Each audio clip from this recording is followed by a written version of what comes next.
من أنتم يا أخوان عند العلماء الكبار؟ يعني أنا أذكر مسألة مرة سئل عنها الشيخ ابن باز، كتب إليه من أحد المسؤولين في الدولة، فلما قرأت عليه قال الشيخ ابن باز ما ظهر لي شيء. شوفوا الشيخ صالح الفوزان، نادوا الشيخ صالح الفوزان قال له يا شيخ صالح عندنا المسألة كذا كذا كذا، يظهر لك فيها شيء؟ قال ما ظهر لي فيها شيء. قال نادوا الشيخ عبد الله بن غديان، نادوا الشيخ عبد الله، قال الشيخ عبد الله هذه المسألة كذا وكذا وكذا، يظهر لك فيها شيء؟ قال لا ما ظهر لي فيها شيء. فقال الشيخ رحمة الله عليه يعني هذا المسؤول الذي يخبرني، قال له الشيخ ابن باز تنظرون بعد شهر. فقال هذا فلان، ذكر أحد الأمراء رحمه الله، مستعجل عليها. قال ما نقدر، بعد شهر ننظر فيها ونكتب إن شاء الله لسمو الأمير. انظر أنت ابن باز رحمه الله يستدعي الفوزان ويسأله ويستدعي الغديان ويسأله، ثم بعد ذلك ما يظهر لهم فيها شيء ويطلبون فيها الإمهال مدة. هذا حقيقة العلم والورع والدين.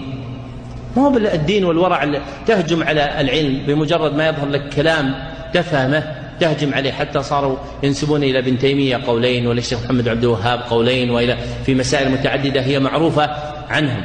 السبب عدم حسن أخذ العلم والاغترار بالنفس. يجب يا إخوان الإنسان يحذر من الاغترار في النفس في الدين والعلم. مهما آتاك الله من علم تطامن لله يرفعك الله. كن جاهلا يجعلك الله عالم، لا تجعل نفسك عالم يجعلك الله جاهل. تصير بعض المسائل يضحك منك الغلمان أنك تتكلم فيها، السبب أن في قلبك خبيئة حسبك الله بها. لا تزهو بنفسك، إذا كنت مخلص لله أظهر الله علومك.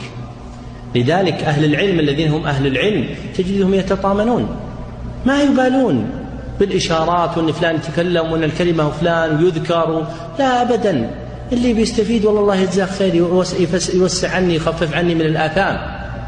ما كانوا قبل يجتمع العلماء ما يتكلم إلا واحد وما يجيب إلا واحد، وتكون المسألة في البلد ما يتكلم فيها إلا واحد ولا يجيب فيها إلا واحد، لأن ليس كل واحد يريد أن يرى الناس مكانه. الناس يريدون أن يستفيد الناس من الحق. خلاص يكفي، الشيخ ابن باز تكلم يكفي، الشيخ قبله الشيخ محمد الله تكلم يكفي، الشيخ ابن عثيمين تكلم يكفي، ما في كثرة كلام.